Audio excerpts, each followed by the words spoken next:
الرحیم الحمد للہ الذی جعلنا من المتمسکین بولایت امیر المؤمنین والائمۃ المعصومین صلوات اللہ علیہم اجمعین الحمد للہ رب العالمین الذی خص بخلافتہ المؤمنین وجعل العاقبۃ للمتقین والجنۃ للمطیعین والنار للکافرین والمنافقین الخائنین الذین جعلوا القرآن غدین وافسدوا فی الارض واعضاء الدین وتفقہوا بغیر علم ولا یقین والصلاة والسلام والتحیۃ والاکرام علی سیدنا و مولانا حبیبنا و حبیب قلوبنا شفیعنا ابی القاسم محمد صلی علی محمد وآلہ الاطیبین الاطہرین الاجمدین الامجدین الذین اذهب اللہ عنہم الرجس وطہرہم تطہیرا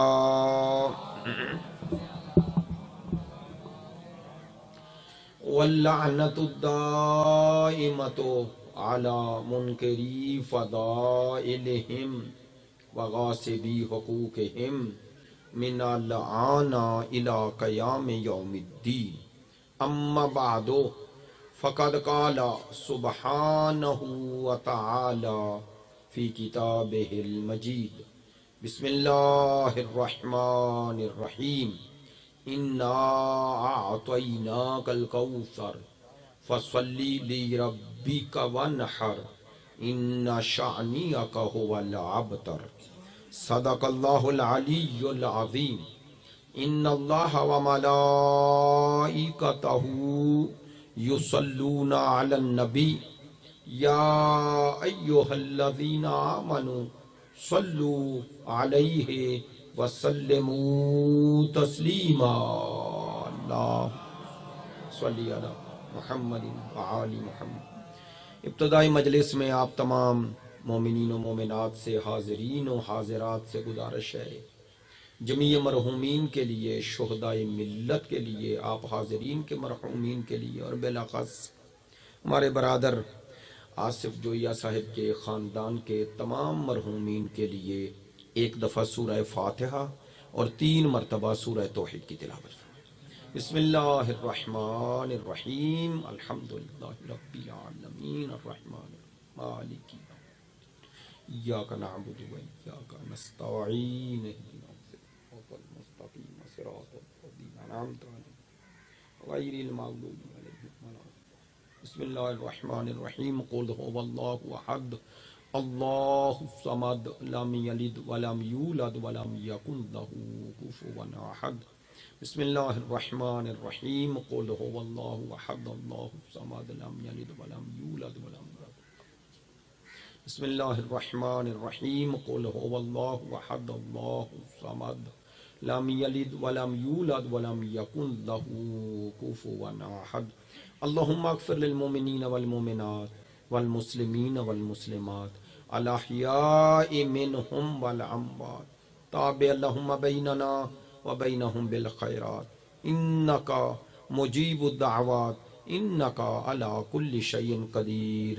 تمام دعاؤں کی قبولیت کے لیے ایک بلند صلوات صلی علی محمد وآل محمد۔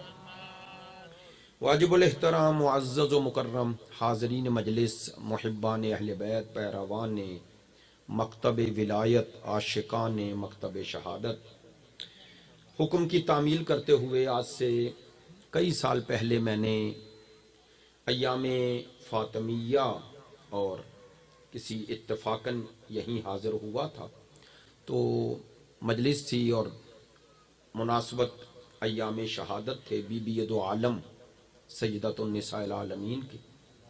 اس سورہ کو موضوع سخن قرار دیا تھا. آج اسی مناسبت سے چاہتا ہوں کہ کچھ گزارشات قرآن مجید فرقان حمید کی اس سورہ کی تلاوت کی ہے کہ جس سورہ کا نام کوثر ہے.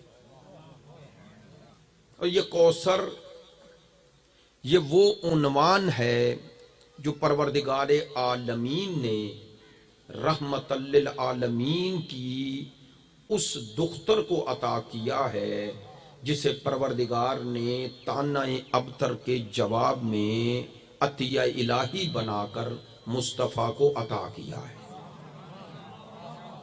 سورہ کوثر قرآن مجید کا سب سے مختصر سوروں میں ایک سورہ ہے، مختصر ترین سوروں میں. بسم اللہ کے ساتھ 4 آیات ہیں، بسم اللہ کے بغیر 3 آیات ہیں. 3 آیات پر مشتمل سورہ ہے. سورہ کا شان نزول کیا ہے، یعنی سبب نزول، یہ سورہ کیوں نازل ہوا، سبب نزول کا ذکر بھی خود سورہ کوثر میں ہے. یہ ان سوروں میں ہے کہ جن کی تفسیر، جن کی تبیین، جن کی توضیح، جن کی وضاحت کے لیے اور مصداق کوثر کو جاننے کے لیے آپ کو کسی تفسیر پڑھنے کی بھی ضرورت نہیں. خود سورہ کوثر میں مصداق کوثر ہے. انشاءاللہ یہ عرض کروں گا اس سورہ کا سبب نزول خود اس سورہ میں موجود ہے، سورہ کوثر میں. وہ کیا ہے؟ وہ ہے لفظ ابتر. اِنَّ شَانِئَکَ هُوَ الْأَبْتَرُ. یہ جو لفظ ابتر ہے اس سورے کے نزول کا وہی سبب ہے. اور یہ لفظ ابتر ہی وضاحت کرتا ہے کہ کوثر سے مراد کسے ہونا چاہیے. انشاءاللہ اب ظاہر ہے کئی سالوں سے آ رہا ہوں تو اب آپ سے بھی مزاج شناسی ہے، اور انشاءاللہ اگر آپ توجہ سے سماعت فرمائیں گے مجھے زیادہ خوشی ہوگی. چاہتا یہ ہوں باتیں آپ تک پہنچیں، اور مجلس کا مقصود و منظور کبھی یہ نہیں ہوتا کہ آپ زیادہ بول لیں تو مجھے اطمینان ہوگا. آپ کی توجہ میرے لیے اطمینان کا سبب بنے گی. چاہتا ہوں آپ اہل سنت شیعہ دونوں برادران تک یہ پیغام پہنچے. میں نے دوبارہ دہراتا ہوں، لفظ ابتر ثابت کرتا ہے کہ سورہ کوثر کے نزول کا سبب یہی ابتر ہے، لفظ ابتر. اور کوثر سے یہ ثابت ہوتا ہے کہ پیچھے آیت کے ہے آتیناکا، آپ کو عطا کیا. تو عطا لفظ کے ساتھ کوثر ہے، اور ادھر ابتر ہے ادھر کوثر ہے. کوثر اور ابتر میں ایک ربط ہے، چونکہ یہ طعنہ ابتر کے جواب کا نام ہی کوثر ہے. طعنہ ابتر کے جواب کا نام کوثر ہے. تو ہمیں یہ جاننے کے لیے کہ کوثر کسے ہونا چاہیے اور مصداق کوثر کون ہے، تفسیریں بعد میں پڑھیں. یہ آیت بتا رہی ہے کہ کوثر کسی ایسے کو ہونا چاہیے، ایسی ذات کو کہ جس کے آنے کے بعد طعنہ ابتر باقی نہ رہے. ایسا ہی ہے نا؟ یہ آیت بتا رہی ہے اِنَّ شَانِئَکَ هُوَ الْأَبْتَرُ. اچھا تھوڑا مختصر چند لفظوں میں، چونکہ آپ متوجہ ہیں میں نے صرف اشارہ کرنا ہے. آپ جانتے ہیں کہ یہ ابتر کا طعنہ کس نے دیا؟ سرکار کے بیٹے پے در پہ حضرت خدیجۃ الکبریٰ کے بطن اطہر سے 2 پہلے ویسے تو آپ کے جو بیٹے ہیں سوائے حضرت ابراہیم کے ماریہ قبطیہ سے تھے، ام المومنین حضرت ماریہ قبطیہ، باقی سارے بیٹے حضرت خدیجہ کے وطن سے ہیں. ایسا ہی ہے نا؟ تو یہ تو آپ کو معلوم.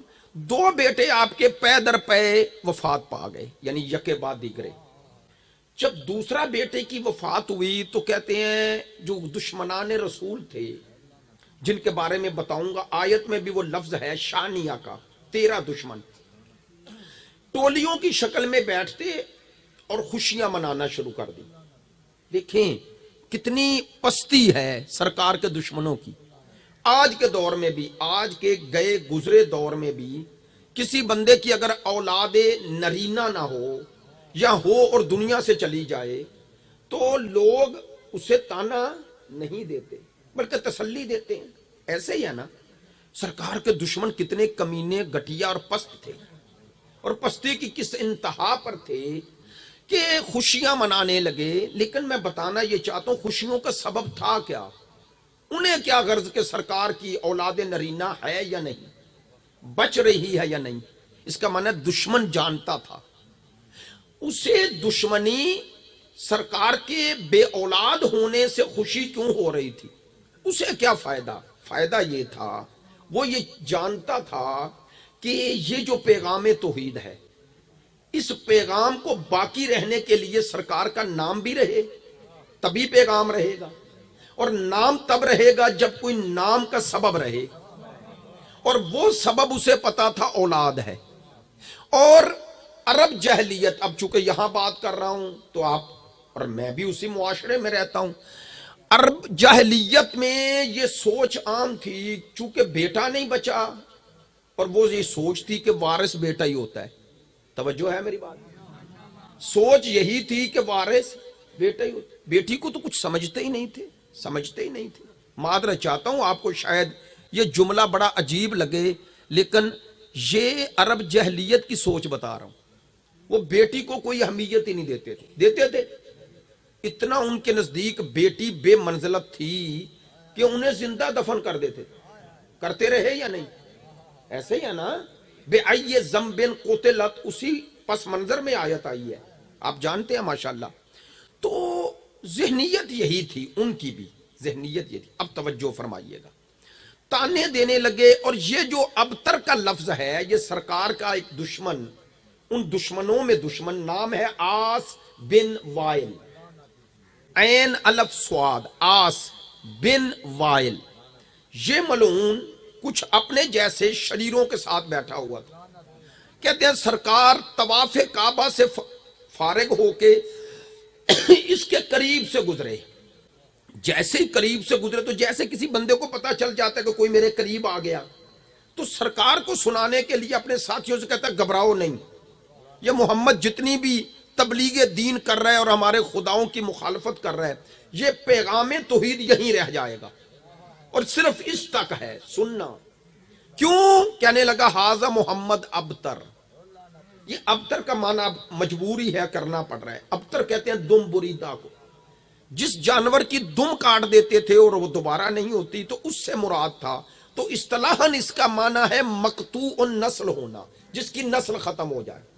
اب توجہ، یہ کنایا تھا، اور ابتر یہ مثبت معنوں میں نہیں آتا تھا، عرب میں اسے ایک تانا سمجھا جاتا تھا، تانا، اور تانا بھی اس دشمنی میں، یعنی کسی کی تحقیر کے لیے۔ کہتے ہیں سرکار جیسے اس کے قریب سے گزرنے لگے، اس ملعون نے سرکار کو سنانے کے لیے کہا ہاذا محمد ابتر۔ سرکار نے سنا۔ اب سنیے گا شان نزول اور سبب نزول سورہ کوثر کا کیا ہے، سب نے یہی لکھا، شیعہ سنی دونوں نے۔ کہنے لگے سرکار کو جب یہ تانا سنا تو دکھ ہوا، دکھی ہوئے، رنجیدہ ہوئے۔ دکھ اور رنج کا سبب یہ نہیں تھا کہ میرے بیٹے چلے گئے، سبب یہ تھا کہ دشمن کی امید کس سے ہے کہ میرا پیغام نہ رہے۔ نہیں یار توجہ فرمائے، سرکار کو اپنی جان اور اپنی اولاد سے زیادہ محبت اپنے پیام سے تھی، اپنے مشن سے تھی، ایسا ہی ہے نا، مشن سے تھی۔ تو سرکار نے سنا اور دکھی ہوئے، توجہ فرمائے، نتیجہ آ گیا، رنجیدہ ہوئے، دکھی ہوئے۔ لیکن میں نے ساری تفسیروں میں پڑھا سرکار نے اس کی طرف دیکھا بھی نہیں اور چلے گئے، اسے مخاطب بھی نہیں کیا، جواب بھی نہیں دیا، لیکن رنجیدہ ہیں، دکھی ہیں، اسے جواب نہیں دیا۔ تو کیوں جواب نہیں دیا؟ تاکہ آپ سب کو سرکار کی اس سیرت سے ایک پیغام مل جائے۔ وہ کیا؟ سرکار نے اسے جواب نہ دے کے بتایا کہ اعلیٰ ظرف لوگ کمینوں سے مخاطب نہیں ہوتے، اعلیٰ ظرف لوگ کمینوں سے مخاطب نہیں ہوتے۔ سرکار نے اسے جواب نہیں دیا، لیکن دکھی ہو گئے۔ بھائی سننا، دکھی ہیں، اور اب یہ بھی تفاسیر میں ہے، اس دکھ کا اظہار اپنے قریبی ترین دو مددگاروں ناصران سے بھی نہیں کیا۔ کون کون؟ حضرت ابو طالب اور حضرت خدیجہ، دونوں سے اظہار نہیں کیا، اظہار بھی نہیں کیا۔ ہاں، یہ ہے عظمت سورہ کوثر۔ اور یہ ہے مقام کوثر. دکھی ہیں اور دکھی ہیں دل میں، اور دونوں اپنے مددگاروں سے، غمخاروں سے، ہمدردوں سے اظہار بھی نہیں کر رہے، دکھی ہیں. خدا کی قسم مصطفیٰ دکھی ہوئے، یہ خاموش ہے، وہ بول پڑا. جسے مصطفیٰ کا دکھی ہونا گوارا ہی نہیں ہے، وہ خدا بول پڑا. جسے مصطفیٰ کا دکھی ہونا گوارا نہیں ہے، بولا خدا بولا. خدا نے مصطفیٰ کے اسی دکھ، اسی تکلیف، اسی رنج و غم کو خوشی میں بدلنے کے لیے، مصطفیٰ کے دکھی دل کو تسلی اور تشفی دینے کے لیے اللہ نے جسے تسلی اور تشفی قلب مصطفیٰ کے لیے بھیجا، اس کا نام کوثر ہے. آئے آئے آئے. میں جملہ دوبارہ دہراتا ہوں، آپ نے قدر کی ہے، جملہ دوبارہ دہراتا ہوں. جس ہستی کو تسلی تشفی قلب مصطفیٰ کے لیے بھیجا، اسے کوثر کہتے ہیں. اور اس کوثر کی شناخت جس کے ذریعے کروائی، اسے سورہ کوثر کہتے ہیں. سلامت رہیں. یہ ہے سورہ کوثر کا سبب نزول. سبب نزول یہ ہے سورہ کوثر کا شان نزول. اچھا، یہ تو ہو گیا ایک پہلو. سرکار نے سورہ کوثر کے نزول کے بعد ایک کام کیا ہے. اب آپ سب ماشاءاللہ اہل مطالعہ ہیں. وہ کام یہ کیا کہ اس سورہ کے نزول کے بعد اسے لکھا. اس وقت جو رائج طریقہ تھا، پیپر تو نہیں تھا، کھال پہ لکھا، اور لکھ کے کیا کیا؟ دیوار کعبہ سے چسپاں کر دیا. دیوار کعبہ سے کیوں چسپاں کیا؟ چونکہ وہاں عرب کے 7 فصیح ترین لوگ، فصحائے عرب، اہل زبان جنہیں کہتے ہیں، اور ادبی، مثلا اگر آپ اردو زبان کو کہنا چاہتے ہیں تو اردو کے شاہکار کہیں گے غالب ہے، وہ انیس ہیں، دبیر ہیں، ایسے ہی ہے نا، وہ محمد حسین آزاد ہیں، اس طرح نام لیں گے. اس طرح کے بڑے نام جو عرب تھے، انہوں نے اپنے اپنے کلام لکھے ہوئے تھے، جسے کہا جاتا تھا معلقات 7 بڑے شعراء. انہوں نے دیوار کعبہ سے چسپاں کیے ہوئے تھے. یہ اصل میں اعلان تھا کہ ہم اہل زبان ہیں. آپ کو پتا ہے کہ عرب کے مقابلے پہ کیا آتا ہے؟ عجم. تو عجم کا معنی کیا ہے؟ گونگا. یعنی وہ کہتے تھے بولنا ہمیں آتا ہے، ہم اہل زبان ہیں. وہ 7 لوگوں کے شعراء کے کلام لکھے ہوئے تھے. سرکار نے سورہ کوثر لیا اور کھال پہ لکھوایا اور اسے دیوار کعبہ سے چسپاں کر دیا، اور وہیں کھڑے ہو کے اعلان کیا کہ اگر تم میں ہمت ہے تو اس جیسا سورہ لاؤ. 7 دن، چونکہ 7 تھے، 7 دن یہ سورہ چسپاں رہا. اور 7ویں دن اس کے نیچے ان کا جو سب سے بڑا فصیح تھا عربوں کا، اسے لکھنا پڑا. کیا لکھا؟ ما ھذا کلام البشر، یہ کسی بشر کا کلام نہیں ہے، یہ کسی بشر کا. میں جب قم میں پڑھ رہا تھا تو اپنے ایک استاد سے پوچھا کہ اس میں فصاحت کیا ہے. اس نے کہا وہ تو چھوڑیں، بعد میں تو پڑھا تو پتا چلا اس میں فصاحت کیا ہے. لیکن اس نے کہا دیکھو، عربی میں آخری جو لفظ ہوتا ہے نا، آخری، وہ جسے ردیف کہتے ہیں اس کی بڑی قدر ہوتی ہے، حتیٰ لفظوں میں بھی. اب آپ خود ہی پڑھ لیجئے جا. انا اعطیناکل، کیا ہے آخر پہ؟ رے. فصلی لربک ونہر. انا شانیک ھول، جو رے پہلے تھی وہی آخر تک رہی. اب یہ ان کا ایک عام ہے، لیکن عرب اس کی لطافت کو جانتا ہے کہ وہ کوثر، وہ ونہر، وہ ابتر، آخر والا وزن بھی وہی رہا. ایسا ہی ہے نا. تو انہیں لکھنا پڑا ما ھذا کلام. میں اس انداز میں بات کیوں کر رہا ہوں؟ چونکہ بات سمجھانا چاہتا ہوں، خطابت نہیں کرنا چاہتا. مجھے بول کے بتائیں. میں اردو میں بات کر رہا ہوں، ابھی مجھ سے پہلے ذاکر صاحب پڑھ رہے تھے آپ کی محلی زبان میں، میں قومی زبان میں پڑھ رہا ہوں. اس زبان میں پڑھوں یا سرائکی میں کوئی پڑھے، اسے آپ کے لیے سلیس لفظوں میں ترجمہ نہیں کرنا پڑ رہا. چونکہ یہ میری اور آپ کی زبان ہے، ایسے ہی ہے نا، ایک قومی ایک محلی، ایسے ہی ہے نا. تو اس کا معنی ہے جب بندہ اپنی زبان میں کلام کرتا ہے تو وضاحت کر سکتا ہے لیکن ترجمہ نہیں کرنے کی ضرورت ہی نہیں ہوتی. تو وہ جو سورہ کوثر سرکار نے چسپاں کیا، انہوں نے پڑھ کر اس کے نیچے اقرار کیا یا بغیر پڑھے؟ پڑھ کر کیا. اور جب پڑھا تو اسے سمجھ رہے تھے یا نہیں سمجھ؟ انہیں ترجمے کی ضرورت تھی نہیں نا، تو پڑھ رہے تھے نا. انا اعطیناک الکوثر، اس کا ترجمہ میرے اور آپ کے لیے ضروری ہے کہ ہم نے آپ کو کوثر عطا کی. انہیں تو پتا چل رہا تھا نا، کاش میری بات پہنچے. وہ جب پڑھ رہے تھے تو سمجھ بھی رہے تھے نا. انا اعطیناک فصلی لربک وانحر، کہ اتنی بڑی سرکار کو کوثر کی شکل میں اللہ نے کوئی ہدیہ دیا ہے کہ اللہ نے اس کے شکرانے کے طور پہ کہا دو کام کر. ایک اپنے رب کی بندگی بڑھا، دوسرا تکبیریں بلند کر.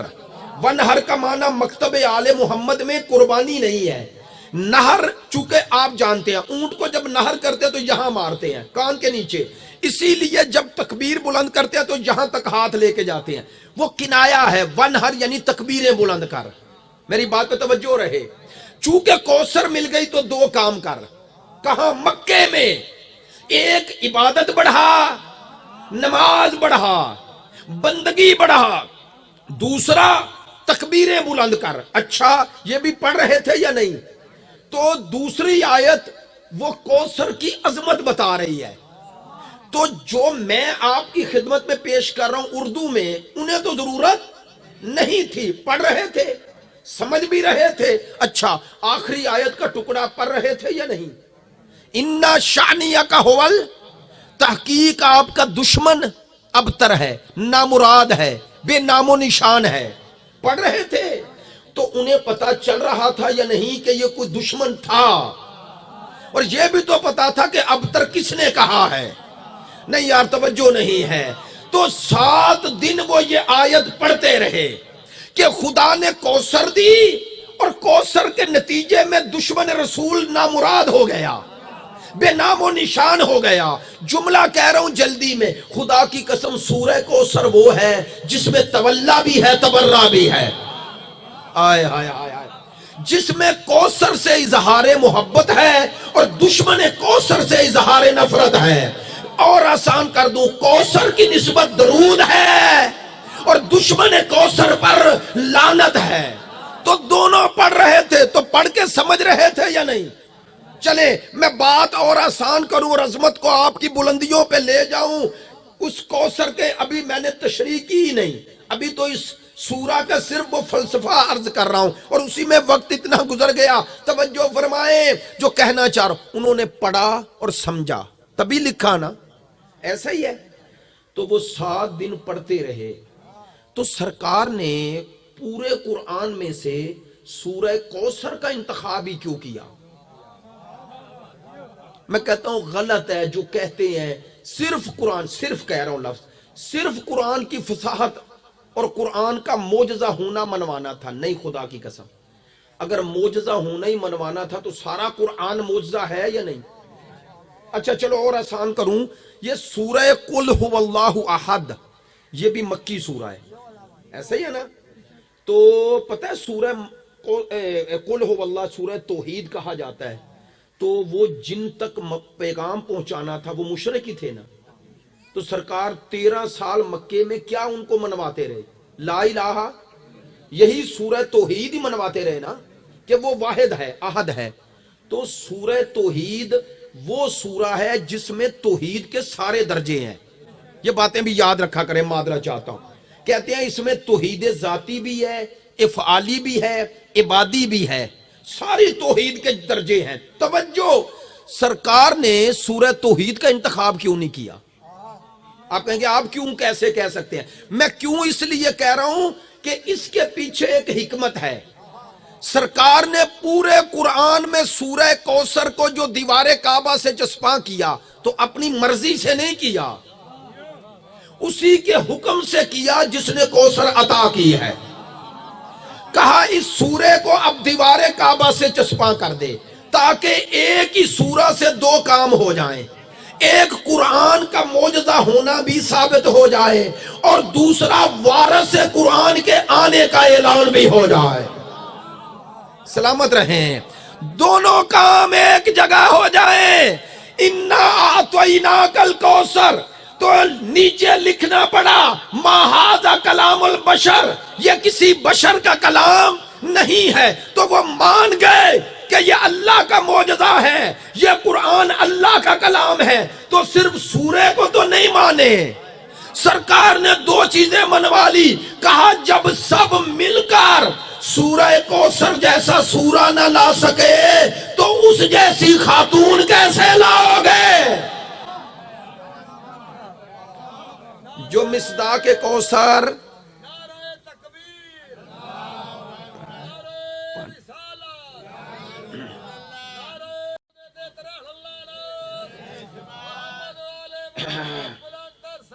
اللہم صلی علی محمد وعلی۔ توجہ ہے میری بات پہ؟ توجہ ہے انشاءاللہ؟ متوجہ ہیں؟ دیوار کعبہ سے چسپاں کر دیا تاکہ پتہ چل جائے۔ ہر وہ شخص جو سرکار کو طعنہ ابتر دے رہا ہے اسے پتہ چل جائے کہ طعنہ ابتر کا جواب کوثر آ گئی، کوثر آ گئی۔ توجہ فرمائیں، وہ سورہ ہے کہ معصوم فرماتے ہیں صادق آل محمد امام صادق علیہ السلام صلی اللہ محمد فرماتے ہیں جو سورہ کوثر کو ہر روز ایک مرتبہ پڑھے، فرماتے ہیں اللہ اس سورہ کوثر کے بدلے میں اس جہان میں اس کے لیے ایک ایسی نہر خلق کر دیتا ہے کہ جو صرف اس کے لیے ہوگی۔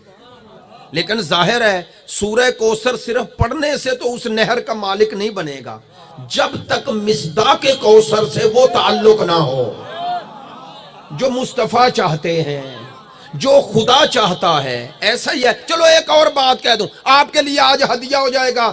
آصف بھائی میرے بھائی ہیں، واقعاً میں ایک تکلفاً نہیں کہتا جس طرح ممبر پہ لوگ کہتے ہیں، میرے حقیقتاً بھائیوں کی طرح ہیں اور ان سے میں کبھی جواب بھی نہیں دے پاتا۔ اور پچھلے سال ایام فاطمیہ، اس سے گزشتہ سال میرے والد صاحب کی وفات ہو گئی جب یہ مجالس تھی، تو اس لیے نہ آ سکا، تو درمیان میں یہ بتا رہے تھے آپ آئے ہیں، اب آپ سے اتنی محبت کا تعلق ہے۔ قبلہ معصوم کا فرمان ہے تفسیر برہان میں، مجھے پتا رکھ دیں، تفسیر برہان میں یہ روایت ہے پھر چھٹے امام سے، فرزند رسول سے، فرماتے ہیں کہ جو بندہ، سنے غور سے سنے، جو بندہ شب جمعہ کون سی شب ہے؟ جمعرات کا دن گزار کے جو رات آتی ہے، ہمیشہ ہر رات اگلے دن کی ہوتی ہے، پتہ ہے نا؟ شب عاشور کہتے ہو نا، نامی اور 10ویں کی درمیانی شب۔ شب جمعہ کا معنی ہے جو جمعرات کا دن گزر کے رات آئے۔ معصوم فرما رہے ہیں کہ جو بندہ آدھی رات کے بعد سورہ کوثر کی تلاوت نماز تہجد کے قریب کرے اور اتنا وقت پاس رکھے کہ 100 مرتبہ کسی سے کلام کیے بغیر سورہ کوثر کی بسم اللہ کے ساتھ تلاوت کرے، معصوم فرماتے ہیں اس عمل کو 4 سے 5 جمعرات یعنی 1 مہینہ جاری رکھے، اس ایک عمل کے نتیجے میں جو 4 یا 5 جمعرات یا جتنی بھی کر سکتا ہے کر لے، معصوم فرماتے ہیں اللہ سورہ کوثر کے اس ورد اور اس عمل اور اس ذکر کے صدقے میں اسے میرے نانا یعنی محمد مصطفیٰ کی خواب میں زیارت کروائے۔ سورہ کوثر شب جمعہ نماز شب سے پہلے 100 مرتبہ پڑھے، 100 مرتبہ۔ جن لوگوں نے قم میں یہ عمل کیا وہ کہتے ہیں اس کا نتیجہ ہے، نتیجہ ہے۔ اب توجہ فرمائیں سورہ کوثر میں ہے کیا اور پروردگار نے فرمایا کیا ہے؟ بسم اللہ الرحمن الرحیم، انا اعطیناک الکوثر، ہم نے، انا نہیں، انا ہم نے، میں نے بھی نہیں، ہم نے، آتینا کا، آتی تو نہیں، عطا کیا، نہ آتینا کا، وہی ہم، 2 دفعہ لفظ ہم اللہ نے کہا، انا میں بھی ہم ہے اور آتینا کا، ہم نے آپ کو عطا کیا، اور آتیناکم بھی نہیں، چونکہ اگر آتیناکم ہوتا تو کوثر کا معنی ایسا کرتے جس میں امت شامل ہو جائے، جملہ بہت بڑا تھا، آپ نے توجہ نہیں فرمائی، معذرت۔ آتیناکا، صرف تمہیں عطا کیا۔ جب کوئی کسی کو خاص کر دینا تو اس وقت جو عطا کیا جائے وہ بھی خاص ہوتا ہے۔ نہیں توجہ ہوئی؟ نہیں، کوئی بندہ زیارات پہ گیا، زیارت سے واپس آیا، لوگ مل رہے تھے، لوگوں کو جو وہاں سے نیاز لایا دے رہا ہے۔ مثال دے رہا ہوں، کوئی بندہ آیا، اس نے کہا بیٹھ جائیں، وہ زائر جو آیا تھا بیٹھ گیا، باقی سب ملے اور چلے گئے۔ اس نے ایک شے نکالی، کہنے لگا یہ میں نے صرف آپ کے لیے لایا ہوں۔ تو یہ جو صرف کہہ رہا ہے، اس سے ثابت ہو گیا کہ اسے دوسروں سے الگ کر رہا ہے۔ آئے ہائے ہائے، وہ جو ہر شے ہر کسی کو عطا کرتا ہے، جس نے مصطفیٰ کو سب کچھ دیا ہے، وہ کہہ رہا ہے کہ بطول تجھے خاص کر دی ہے۔ آئے ہائے ہائے ہائے، انا اور انا ہم کے ساتھ، میں کے ساتھ نہیں۔ کیا کہنا چاہتا ہوں؟ ہم سے مراد وہ نہیں، معذرت چاہتا ہوں، میں جانتا ہوں جنوبی پنجاب میں جو آپ سنتے رہے ہیں وہ آل محمد نے نہیں بتایا کہ ہم کے ساتھ کسی اور کو اللہ شریک کرتا ہے، نہ۔ اللہ جب اپنی عظمت ظاہر کرنا چاہتا ہے نا، عظمت، جلال، شوکت، یا ٹرمنالوجی میں کہوں جنہیں بات سمجھ میں آگئی، اللہ جب اپنے صفات حسنہ، اپنے اچھے صفات کے ساتھ کامل ظہور کر کے کوئی شے عطا کرے تو انا کہتا ہے، آتینا کا۔ اللہ نے کہا میں نے اپنے صفات حسنہ اور صفات جمال اور صفات جلال کے ساتھ تجھے عطا کی۔ کیا؟ توجہ میری طرف متوجہ رہے، انا ہم نے، آتینا کا آپ کو عطا کیا، ہم نے عطا کیا۔ اچھا کیا عطا کیا؟ ادھر تو تانا ابتر تھا، تو ادھر جواب میں اللہ کہتا تجھے بیٹی عطا کی، کہہ دیتا اولاد عطا کی۔ یار میرے ساتھ رہنا، خدا نے نہ بیٹی کہا نہ اولاد کہا، چونکہ بنت بھی لفظ آتا ہے عربی میں، اولاد بھی آتا ہے، ولد بھی آتا ہے یا نہیں؟ نہ اللہ نے کیا کہا، انا اعطیناکل، ہم نے آپ کو کوثر عطا کی۔ کوثر بیٹی نہیں، بطول رسول کو بیٹی بنا کے نہیں دی گئی، بطول رسول کو کوثر بنا کے دی گئی۔ بس اسی لفظ کوثر پہ آپ نے توجہ کرنی ہے۔ ہم نے آپ کو کوثر عطا کی، ہم نے عطا کی۔ یہ لفظ عطا میں بار بار زور کیوں دے رہا ہوں؟ اگر آپ نے عظمت سمجھنی ہے نا تو یوں سمجھو، ایک ذات وہ ہے جس نے عطا کی، ایک وہ ہے جس کو عطا کی۔ پھر اگر ادھر اور ادھر والی سمجھ میں آ جائے نا ہستیاں، جس نے عطا کی وہ کیا ہے، جس کو عطا کی وہ کیا ہے، پھر پتا چلے گا جو عطیہ بنا وہ کیا ہونا چاہیے۔ چلو، جو ایک ہے معطی، جس نے عطا کی، عربی میں کہتے ہیں معطی، عطا کرنے والا۔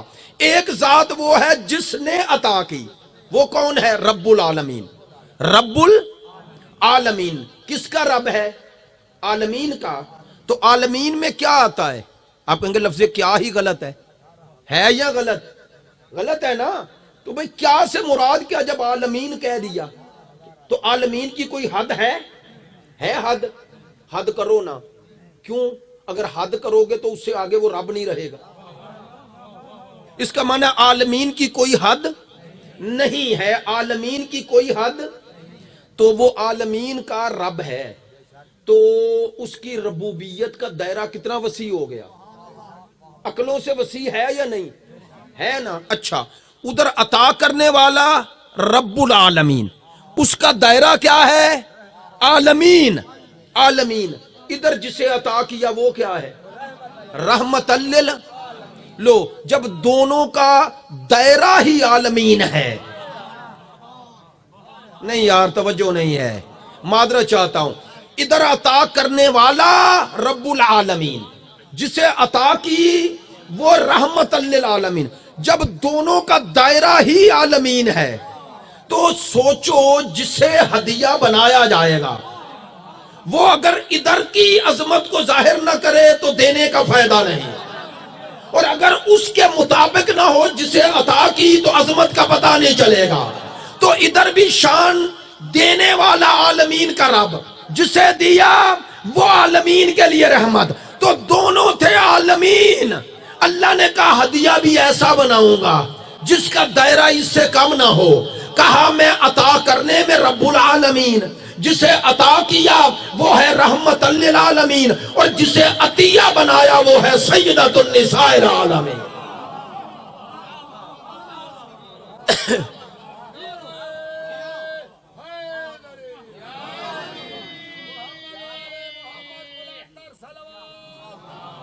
سلامت رہیں، سلامت رہیں۔ میں اللہ کی قسم ممبر پہ کہہ رہا ہوں، مجھے صرف اشارہ کیا، مجھے یاد نہیں ہے کہ میں نے کوئی تقریریں رٹی نہیں ہوتی، مطالعات کرتا رہتا ہوں اور میرے سے ایک تقریر دوبارہ نہیں ہوتی۔ یہ پہلو جو بیان کر رہا ہوں اس میں نہیں کیے تھے، اس لیے میرے ساتھ رہنا، ساتھ رہنا۔ ادھر عطا کرنے والا رب العالمین، جسے عطا کیا وہ رحمت للعالمین۔ اب جسے عطیہ بنایا جائے گا وہ ادھر کی بھی اور ادھر کی بھی دونوں کی عظمتوں کا اظہار کرے، اسی لیے کہا یہ عالمین کا رب، یہ عالمین کی رحمت۔ کہا یہ کیا ہے؟ فرمایا سیدۃ النساء العالمین، عالمین کی نساء کی سردار، عالمین، عالمین میں جو آئے اس کی سردار بطول ہے۔ نہیں نہیں، میری بات کو کوئی ایسے نہ لے، سرکار کا ایک جملہ کہوں اور آگے بڑھ جاؤں، اگرچہ میرا یہ ایک الگ موضوع ہے۔ آپ نے بخاری شریف میں یہ حدیث ہے، پڑھ لیجئے گا کہ فاطمہ تو سیدہ تو نساء اہل الجنہ، فاطمہ جنت کی اہل عورتوں کی سردار۔ کس کی؟ جنت کی اہل، یعنی جو جنت کی اہلیت رکھتے ہیں، اہل سے ہی اہلیت نکلا ہے۔ آپ کہتے ہیں فلانے بندے کو عہدہ دے دیا ہے، وہ اہلیت نہیں رکھتا، کہتے ہیں نا۔ یہ اہلیت کا معنی کیا ہوتا ہے؟ کہ اس میں یہ صلاحیت ہو۔ سرکار کے جملوں کی عظمت کو سمجھے، فرمایا بطول جنت کی اہل عورتوں کی سردار ہے، ہوگی نہیں، یعنی جو یہی جنت کی اہلیت پیدا کر لے بطول اس کی سردار ہے۔ نہیں نہیں نہیں، توجہ نہیں ہوئی تو جملہ بدل دیتا ہوں۔ سرکار یہ بتا رہے تھے جو جنتی بننا چاہتی ہے اور جنت کی اہل بننا چاہتی ہے، بطول کو سردار پہلے مانے۔ جملہ جسے سمجھ میں آیا ہے، فرمایا جب تک بطول کو سردار نہ مانے جنت کی اہل، جس کی زوجہ ایسی ہے اس کا شوہر کیسا ہو؟ سوچتے رہیے گا۔ اچھا، سرکار نے کچھ بیبیوں کی جنتی ہونے کی بشارت دی ہے، دی ہے نا، بشارت دی ہے۔ سرکار نے فرمایا چند عورتیں دنیا میں بتایا جنتی ہیں، ابھی جنت میں ہیں۔ ایک حضرت حوا، حضرت آسیہ، ایسا ہی ہے، حضرت مریم اور حضرت خدیجہ۔ حدیث ہے، شیعہ سنی دونوں نے لکھی، اور چار اور حدیثیں بھی ہیں، اور بیبیوں کے بھی نام لے۔ اس حدیث میں چار بیبیوں، میں نے یہ نام کیوں لیا؟ اس لیے کہ آپ تک ایک بات پہنچانا ہے۔ فرمایا حوا، آسیہ، مریم اور خدیجہ، یہ چاروں جنتی ہیں، جنت کی سردار نہیں، یہ جنتی ہیں، جنتی ہیں۔ اور جنت کی سردار کون ہے؟ بطول۔ جنت کی سردار بطول ہے نا، بطول۔ لو آج یہ جملہ لے جانا، ان میں دو بیبیاں منفرد ہیں، ایک حضرت حوا، ایک حضرت خدیجہ۔ کیوں کہہ رہا ہوں؟ ایک انسانی حوالے سے ماں، ایسے ہی ہے نا، اگر حضرت آدم باپ ہیں تو حضرت حوا ماں ہے یا نہیں؟ سارے انسانوں کی، تو اس بشری جنبے میں سب کی ماں، یہ سب کی ماں حقیقی ہے۔ ہاں توجہ فرمائیں، حضرت حوا، حضرت حوا، ادھر حضرت خدیجہ، ڈائریکٹ ماں، ایسا ہی ہے نا۔ وہ ماں اور معنی میں ہے حوا علیہ السلام اللہ علیہ، چونکہ عظیم بی بی ہے۔ ادھر حضرت خدیجہ، یہ بطول کی حقیقی ماں، اور رسول کہہ رہے ہیں بطول جنتیوں کی سردار۔ تو بتایا یہ جو ماں ہے نا بطول، ان کی بھی سردار ہے۔ جب بطول کی حقیقی ماں بطول جیسی نہ ہو سکے.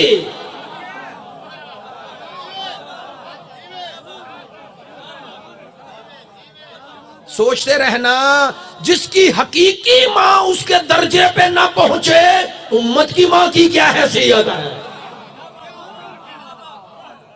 حقیقی ماں اس جیسی نہیں. اچھا ادھر بطول جنتی عورتوں کی سردار. اچھا چلیں یار معذرت چاہتا ہوں, مجھے پتا ہے اہل سنت بھائی تشریف لاتے ہیں, ہاتھ جوڑ کے میں کوئی طنز نہیں کر رہا. ادھر کہا 4 بیبیاں جنتی رسول نے. بعض دوست کہتے ہیں شیعہ کتابوں میں یہ روایت نہیں, لیکن چلو میں پڑھتا ہوں. آپ نے عشرہ مبشرہ کا نام تو سنا ہے. کہا جی 10 صحابیوں نے رسول نے جنت کی بشارت دی. ایسا ہی ہے, وہ جنت کی بشارت دی ہے, اس کا معنی وہ بھی جنتی. بھائی جنتی کہہ رہے ہیں نا لوگ. ان میں 4 خلفاء کے نام ہیں اور حضرت عبد الرحمن ابن عوف, حضرت طلحہ, حضرت زبیر, اس طرح. ٹھیک ہے نا, امیر شام کا نام نہیں. تو وہ نام 10 لکھے اور کہا یہ صحابی وہ ہیں جنہیں رسول نے جنتی کہا. مجھے یاد آ رہا ہے جملہ علامہ ذیشان درجوادی کا. وہ کہتے ہیں یار باقی نام لکھ لو, علی کا نہ لکھو جنتیوں میں. کیوں نہ لکھو؟ چونکہ رسول کی دوسری حدیث بھی ساری کتابوں میں ہے. وہ کیا؟ الحسن والحسین سیدا شباب اہل الجنہ. حسن و حسین جنتی نہیں, جنت کے سردار ہیں. تو جس کے بیٹے جنت کے سردار ہیں اس کے بابا کو جنتی کہہ رہے ہو. ایسا ہی ہے نا. لو ادھر بطول جنتی عورتوں کی سردار اور ادھر حسنین جنت کے سارے مردوں کے سردار. اچھا میں نے یہیں پڑھا تھا یہ جملہ, صرف اشارہ کر رہا ہوں, سورہ کوثر سے ہٹنا نہیں چاہتا. حدیث یہاں ختم نہیں ہو رہی, منبر سے دعوے سے کہہ رہا ہوں. الحسن والحسین سیدا شباب اہل الجنہ و ابوہما افضل منہما. یہ بھی لفظ ہے و ابوہما خیر منہما. دونوں لفظ ہیں کہ ان کا بابا ان سے افضل ہے, ان کے برابر نہیں. جو علی جنت کے سرداروں کے برابر نہ ہو وہ امت میں کس جیسا ہوگا. جنت کے سردار بھی علی کے برابر نہیں. لو میں کہتا ہوں خدا کی قسم ہر مسلمان, چونکہ یہ ہستیاں کسی فرقے مسلک کی اساس اور بنیاد نہیں, اسلام کی بنیاد ہے, ہاتھ جوڑ کے کہتا ہوں خدا کی قسم امت میں آپ کو جنتی ملیں گے, لیکن علی وہ ہے جس کے گھر میں جنت کے سردار ملیں گے. یہ وہ خاندان ہے یا جس میں جنت کے سردار ملیں گے. اچھا تو جو کہنا چاہ رہا تھا, انا اعطیناک الکوثر, ہم نے آپ کو کوثر عطا کی. کوثر کہا ہے, کوثر عطا کی. آپ کو بیٹی نہیں کوثر کہا. بار بار میں کیوں تردید کر رہا ہوں؟ ماشاءاللہ سارے اہل علم دوست ہیں. اذان سن لیں.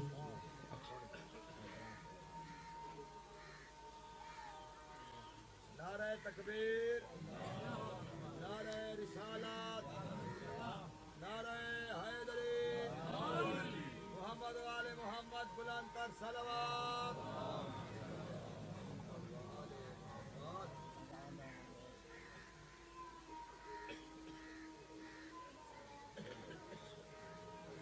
یہ بچ جائے انشاءاللہ, 5 بجے اذانیں ہیں اس لیے میں زیادہ ٹائم نہیں لینا چاہتا.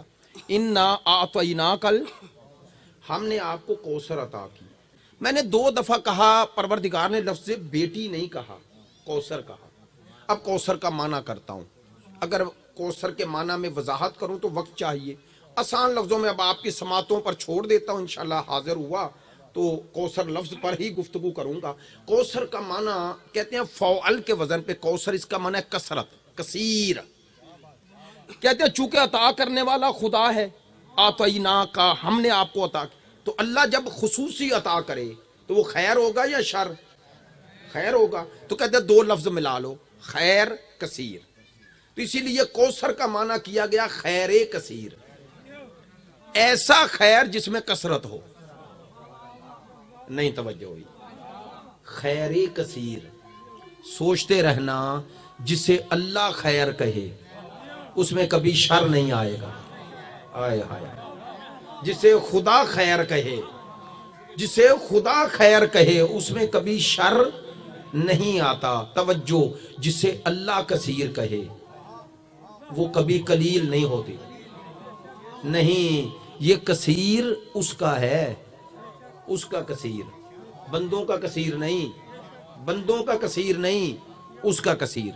مثال دیتا ہوں، ہر کثیر سے اوپر، ہر کثیر سے اوپر جو کثیر آئے گا نا اس کی نسبت یہ قلیل ہو جائے گا۔ کاش جملہ پہنچے۔ ہر کثیر اپنے سے اوپر والے کی نسبت قلیل ہے، قلیل۔ مثال دیتا ہوں، یہ پانی ہے میرے پاس، یہ پانی اگر میں صرف اکیلا ہوں تو میرے لیے یہ کثیر ہے۔ آپ ایک بڑی بوتل دے دیں اور کثیر ہے، لیکن اگر آپ سب کو پلانا ہو یہ قلیل ہے یا کثیر؟ قلیل ہو گیا، میرے لیے کثیر تھا، آپ کے لیے قلیل ہو گیا۔ تو اگر مثال کے طور پر جتنے بندے ہیں آپ کے لیے سبیل لگانی ہے تو آپ کے مطابق لگائیں گے، اور اگر ایسے مجمع میں چلے جاؤ جہاں 10,000 بندہ ہے تو وہ سبیل جو آپ کے لیے لگائی وہ آپ کے لیے کثیر تھی، ان 10,000 کے لیے کثیر ہے یا قلیل؟ قلیل۔ لو، جتنا اوپر جائیں گے نا اتنا کثیر قلیل ہو جائے گا۔ یار اس اللہ کی نظر میں ہر کثیر قلیل ہے۔ سوچو، جس کی نظر میں ہر کثیر قلیل ہے وہ بطول کو کثیر کہہ رہا ہے۔ ہائے ہائے ہائے ہائے، اللہ اکبر۔ سوچیں، جس کی نظر میں ہر کثیر قلیل، ہر کثیر سے کیا مراد؟ ماشاءاللہ سارے چہرے پڑھے لکھے اور آپ کے چہروں کی توجہ سے مجھے خوشی ہے۔ قرآن ہے، قرآن خدا کہتا ہے ان تعدوا نعمت اللہ فلا تحصوها۔ اللہ کہتا ہے اگر تم میری نعمتیں شمار کرنا چاہو، کاؤنٹ کرنا چاہو تو شمار نہیں کر سکتے۔ پتہ ہے جو نعمات میں اور آپ شمار نہیں کر سکتے، خدا کیا کہتا ہے؟ خدا کہتا ہے یہ متاع قلیل ہے۔ سوچیں، جس کا قلیل شمار میں نہ آئے اس کا کثیر کیا ہوگا؟ جس کا قلیل شمار میں نہ آئے اس کا کثیر، اور کثیر بھی خیر میں۔ دو چیزیں ہیں، دو چیزیں، ایک ہوتی ہے تکاثر، قرآن کی آیت ہے نا، ایک ہے تکاثر، ایک ہے کثیر کوثر۔ کوثر کا معنی بھی کثرت ہے، تکاثر کا معنی بھی کثرت ہے، سننا۔ لیکن تکاثر اس کثرت کو کہتے ہیں جو کام نہ آئے۔ جو تمہیں مال اور دولت ملے اور اللہ سے غافل کر دے وہ تکاثر ہے، کوثر نہیں۔ اللہ نے کہا میرا حبیب تجھے تکاثر نہیں دیا، تجھے کثیر اولاد نہیں دی، تجھے کوثر دی ہے۔ دیکھنے میں ایک ہے لیکن خیر اتنا ہے کہ اس کے وجود کا فیض دنیا کے ہر کونے میں پہنچا دوں گا۔ جنہیں میری بات سمجھ میں آئی ہے، جنہیں میری بات سمجھ میں آئی ہے، فرمایا بطول تیرے لیے کوثر ہے، تیرے لیے کوثر ہے۔ اچھا، خود مصطفیٰ کیا ہے؟ ابھی آیت میں نے پڑھی اور آپ نے بھی پڑھی، وَمَا أَرْسَلْنَاكَ إِلَّا رحمت۔ تو رحمت خیر ہے یا شر ہے؟ خیر ہے، تو سرکار خیر ہے نا، کس کے لیے؟ عالمین کے لیے۔ کہوں جملہ، جو عالمین کے لیے خود خیر ہو، جو اس کے لیے خیر کثیر بن جائے اسے بطول کہتے ہیں۔ اب کہتا ہوں میری پوری تقریر اللہ کی قسم ایک طرف، یہ ایک جملہ ایک طرف، اللہ کی قسم ممبر سے کہہ رہا ہوں، آج سارے جملے ایسے ہیں، ریکارڈ ہو رہی ہے، شاید پہلی دفعہ ہاتھ جوڑ کے میں جسارت نہیں کر رہا، شاید آپ متوجہ نہ ہو سکیں، سنیے گا ضرور، تنہا بیٹھ کے سنیے گا، پھر آپ کو پتا چلے گا میں نے عرض کیا کیا ہے۔ عرض کیا کیا ہے؟ اِنَّا أَعْطَيْنَاكَ الْكَوْثَرَ، ہم نے آپ کو کوثر عطا کی، یہ عطیہ الہی ہے، تجھے کوثر عطا کی، خیر کثیر۔ میں نے بار بار کیوں کہا کہ بطول بیٹی بنا کے نہیں دی، اولاد بنا کے نہیں دی، کوثر بنا کے دی۔ کیوں کہا؟ میرے سامنے آیت ہے، انما اموالکم و اولادکم فتنہ۔ قرآن ہے یا نہیں؟ قرآن ہے۔ خدا کہتا ہے تمہارے لیے جو مال ہیں، اموال جمع ہے مال کی، اور اولاد یہ کیا ہے؟ یہ فتنے کا معنی وہ اردو والا نہیں. اردو میں فتنے کا معنی فساد ہے، یہاں فساد معنی نہیں، یہاں فتنہ فتن سے نکلا ہے، جس کا معنی ہے کہ کسی شے کی محبت میں ڈال کر پھر اس کے ذریعے آزمایا جائے. خدا نے مال دیا، ادھر مال سے محبت دے دی، اور ادھر کہا کہ یہ مال میری راہ میں خرچ کرو، خرچ کرو. ماشاءاللہ لوگوں کے پاس جاتے ہیں، بعض لوگوں کے پاس کہتے ہیں قبلہ مجلس پڑھیں، قبلہ حالات بدل جائیں دیکھیے گا ہم کیا کرتے ہیں. اور فلانے نو اللہ نے اتنا دیتا ہے، وہ تو کچھ کرتا ہی نہیں، ہمیں اللہ دے. اچھا حالات بدلنے شروع ہو گئے، بدلنے شروع، بیٹا تھا بیٹے تھے جو بھی تھا، حالات بدلے. جو وہ چاہتا ہے تو امتحان ہی ہوتا ہے. کثرت مال اللہ کی رحمت نہیں. نہیں ممبر سے کہہ رہا ہوں، بات بڑی تلخ ہے. مال کا زیادہ ملنا رحمت نہیں، آزمائش ہے، ورنہ اللہ اسے فتنہ نہ کہتا. نہیں توجہ ہوئی. اللہ نے اپنے حبیب کو مال کثیر نہیں دیا، اولاد کثیر بھی نہیں دی، اللہ نے کوثر دی ہے. لو یہ جملہ کوئی مستعمل ایسے ہی نہیں ہوا، صحیح ہوا ہے. کہتے ہیں ایک مل جائے کام کا مل جائے، یہ صحیح ہے. ایک مل جائے، ایسا ملے کہ کوثر بن جائے. توجہ ہے. وہ جس نے تانہ ابتر دیا تھا اس کے 5 بیٹے تھے، آس بن وائل، اس کی نسل ہی نہیں چلی ہی نہیں، اللہ نے برباد کر دی. اور ادھر ایک بیٹی دی اور بیٹی سے نسل چلا دی. میں ممبر سے کہہ رہا ہوں، خوشامدن نہیں کہہ رہا، اللہ کی قسم بیٹی کے پیدا ہونے پر جو غم زدہ ہوتا ہے اسے بطول کا ذکر سننے کا حق ہی نہیں ہے.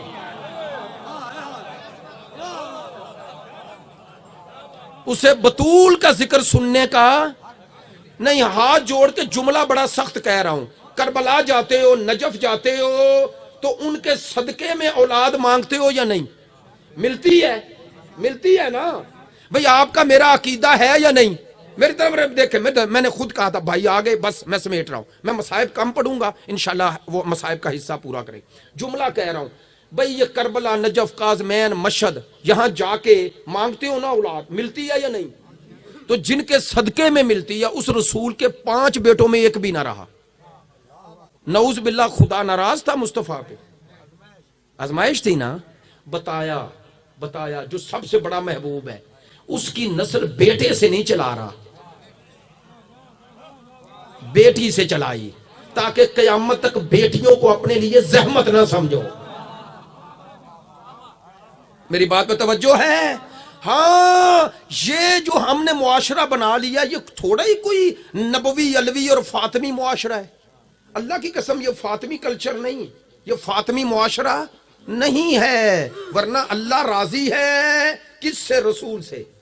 نہیں، جملہ کہہ رہا ہوں، اللہ نے راضی ہو کر جو عطا کی وہ بطول ہے. آئے ہائے ہائے ہائے، جو راضی ہو کے عطا کی وہ بطول ہے. اگرچہ میں کہتا ہوں سجدہ کا مقام ایک الگ ہے، دنیا کی کسی بیٹی سے قیاس، کسی ہستی سے بھی بطول کا قیاس نہیں، موازنہ نہیں. لیکن درس تو ہے نا، اس میں درس تو ہے نا بھئی، نسل تو بیٹی سے ہی چلائی نا، سرکار کی نسل تو بیٹی سے چلی. اچھا اب آخری پہلو، انما اموالکم و اولادکم فتنہ، تمہارا مال اور تمہاری اولاد کیا ہے؟ فتنہ. اب میں نے بار بار کیوں کہا بطول کو اللہ نے کوثر کہا، اولاد نہیں کہا. کہا یہ تجھے اولاد بنا کے نہیں دی، یہ تجھے کوثر بنا کے دی ہے. اور کوثر کا معنی کیا کیا تھا؟ آخری جملے خیر کثیر. کہا بطول تجھے اولاد بنا کے نہیں دی، تجھے خیر کثیر بنا، کوثر بنا کر دیا. آسان لفظ آپ تک پہنچ جائے، کوثر بنا کر عطا کی ہے. کیوں میں نے کہا یہ بطول کوثر ہے، اولاد نہیں؟ کیوں؟ وہاں کہا اولاد کے ذریعے آزما رہا ہوں، کہا پوری امت کو اولاد دے کے آزمایا ہے، تجھے بطول دے کے آزمایا نہیں، بچایا ہے. تجھے بطول کے ذریعے آزمایا نہیں، تجھے بچایا ہے. اور یہ تجھے عطیہ کیا ہے. عطیہ کا معنی یہ نہیں جو آپ مسجدوں میں دیتے ہیں، یہ عطا کا معنی ہدیہ. میں کر چکا. تو بطول ہے ہدیہ کس کا؟ اللہ کا۔ بعض اوقات خود ہدیے کی قیمت نہیں ہوتی، دینے والے کی قیمت ہوتی ہے، ایسا ہی ہے۔ لیکن اگر کوئی آپ کا مرشد، اگر کوئی بڑا عالم، کوئی آپ کا معزز آپ کو ہدیہ دے، تحفہ دے، گفٹ دے، تو آپ اس گفٹ کو دیکھتے ہیں یا دیکھنے والے کو؟ کہ یہ دے دیتا سو، وہ دیکھتا ہے دینے والا کون ہے۔ یہ تو عام ہدیہ ہے، لیکن اگر دینے والا خدا ہو اور جسے دے اسے کوثر کہے، نہیں یار توجہ، یہاں یہ معاملہ نہیں کہ دینے والا عظیم ہے، جو دیا وہ عظیم نہیں۔ اللہ نے کہا نہ، جتنا عظیم ہوں مصطفیٰ ہدیہ بھی اتنا ہی عظیم دیا ہے۔ میں خیر مطلق تو تجھے دیا بھی خیر مطلق۔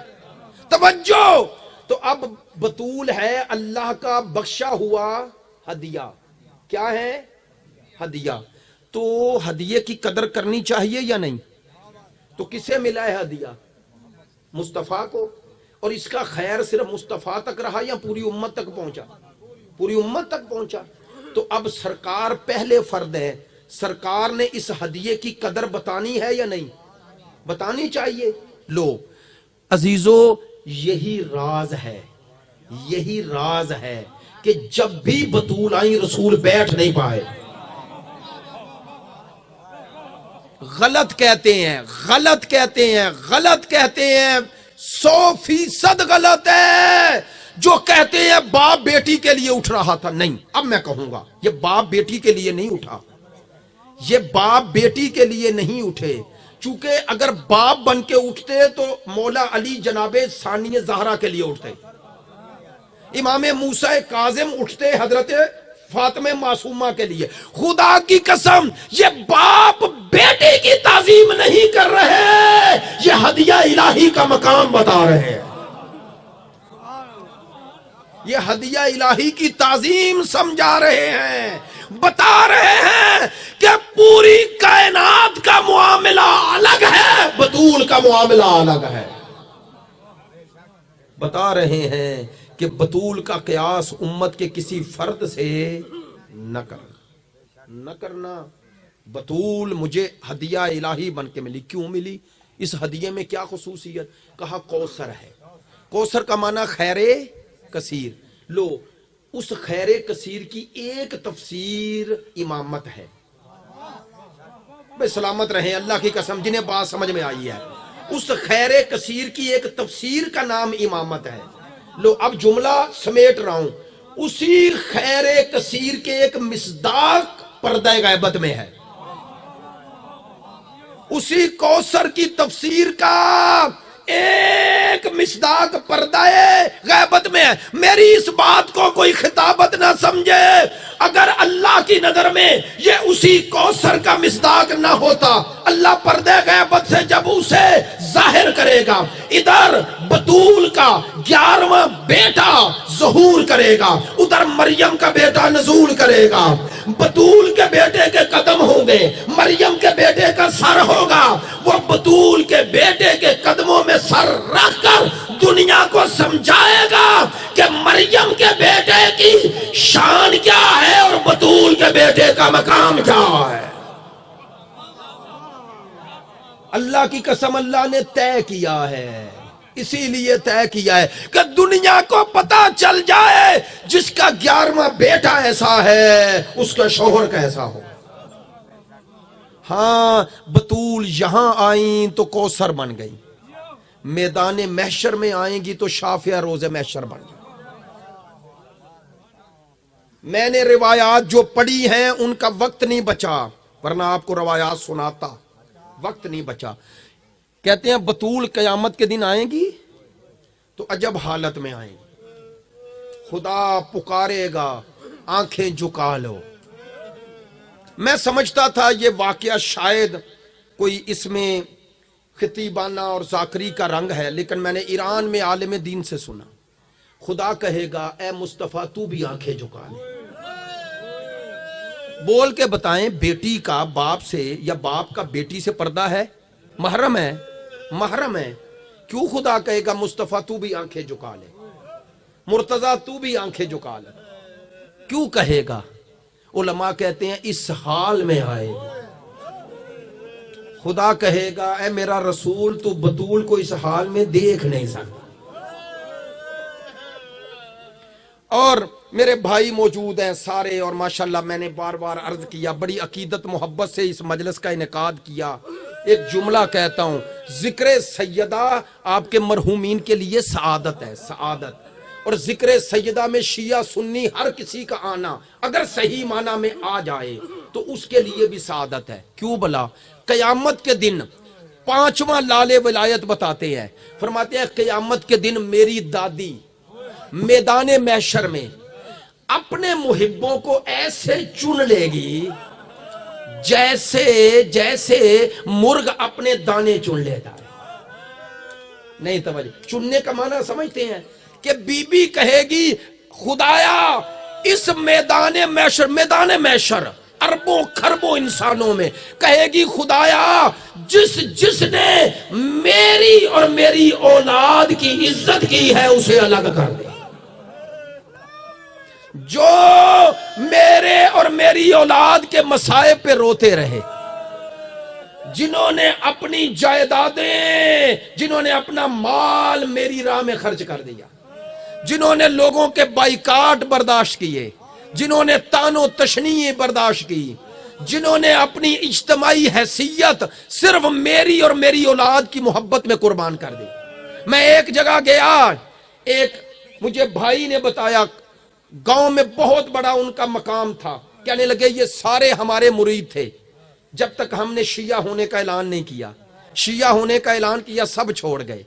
میں نے کہا ان کے چھوڑنے سے کوئی فرق نہیں پڑتا، پتہ ہے آپ بطول کے منظور نظر ہو.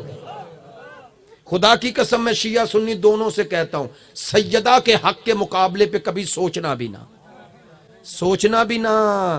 بطول قیامت کے دن جس کی شکایت کرے گی وہ شکایت بھی اللہ قبول کرے گا، اور جس کی شفاعت کرے گی اللہ شفاعت بھی قبول کرے گا. ہاتھ جوڑ کے آج جملہ کہہ کے جا رہا ہوں، بطول کی شکایت سے بچ جاؤ.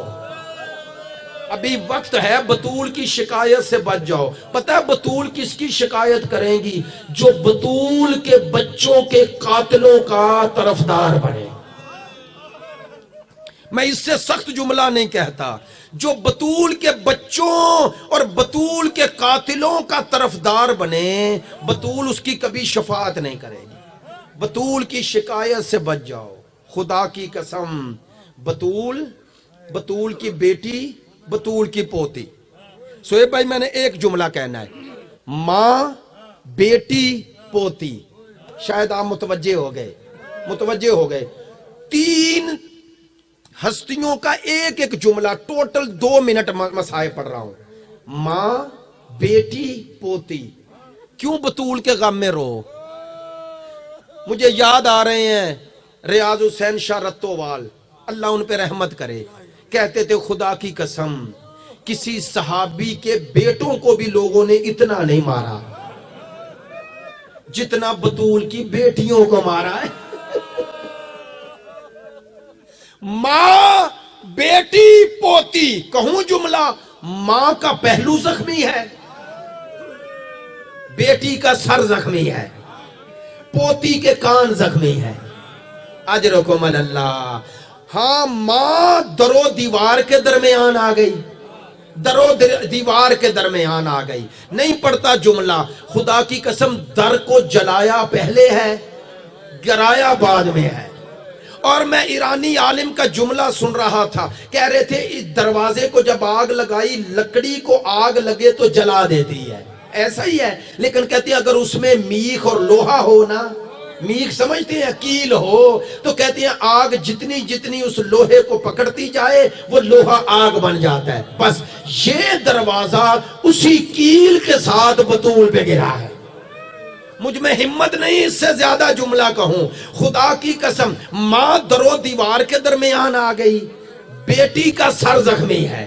پتہ کیسے زخمی ہے؟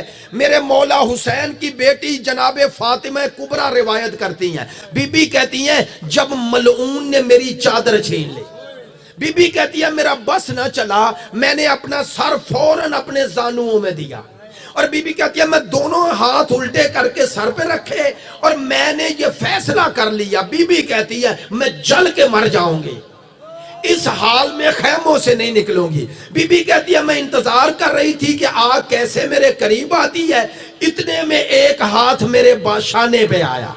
بی بی کہتی ہے میں دیکھ نہیں رہی تھی, میں نے اسی حال میں کہا مجھے ہاتھ نہ لگانا, میں حسین کی بیٹی ہوں, میں بددعا کروں گی زمین پھٹ جائے گی. بی بی کہتی ہے اتنے میں میرے کانوں میں ایک صدا آئی. صدا کیا تھی؟ میری لاڈلی گھبرا نہیں. بی بی کہتی ہے میں نے آواز سنی تو اب کہا پھپھی اماں مجھے چادر دو. کہا میری لاڈلی چادر تو مانگ لی, اب ذرا سر اٹھا کے مجھے دے. بی بی کہتی ہے جیسے ہی میں نے سر اٹھایا پھپھی کے چہرے پہ نظر پڑی تو پتہ ہے کیا کہا؟ بی بی نے روتے روتے کہا پھپھی اماں تیرا سر کیوں زخمی ہے, تیرے سر سے خون کیوں بہ رہا ہے؟ میں بزرگ عالم سے سن رہا تھا اس وقت تک ثانی زہرا نے چادر نہیں چھوڑی جب تک ملعون نے نیزے مار مار کا.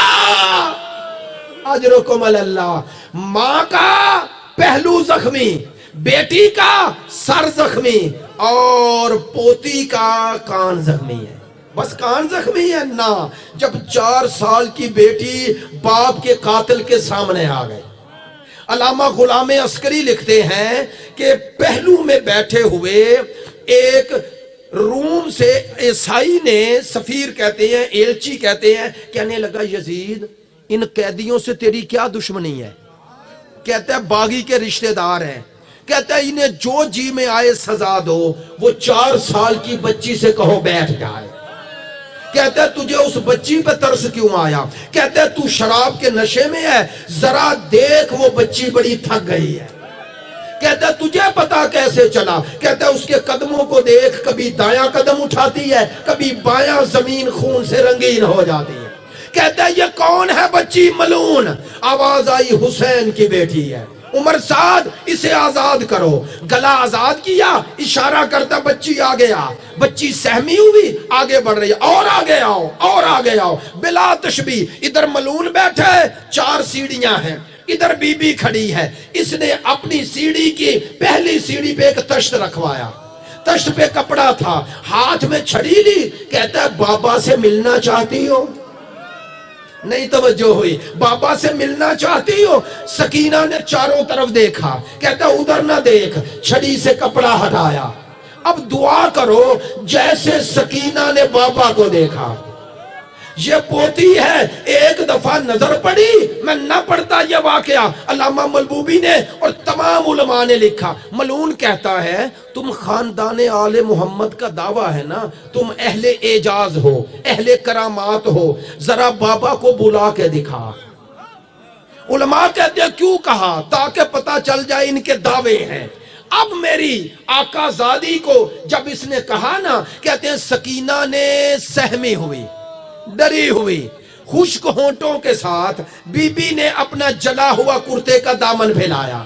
اور پتہ ہے کیا کہا؟ کہا بابا پہلے آپ بلاتے تھے میں آتی تھی, بابا آج میں بلاتی ہوں آپ آ جاؤ. یہ کہنا تھا, حسین کا سر پرواز کر کے سکینہ کی آغوش میں آ گیا. کہتے ہیں پورے دربار میں ایک سکتہ طاری ہو گیا. سکینہ نے بابا کے لبوں پہ لب رکھ دیے اور کہا میرا بابا تیرے رخسار کیوں زخمی ہے؟ بابا تیرے ہونٹ کیوں زخمی ہیں؟ آخری جملہ کہہ رہا ہوں. کہا بابا شمر کو معاف نہ کرنا, بابا شمر کو معاف نہ کرنا. میں جب بھی رونے کا ارادہ کرتی ہوں کبھی مجھے تماچے مارتا ہے, کبھی مجھے گھوڑے کے ساتھ. اللہ لعنت اللہ علی القوم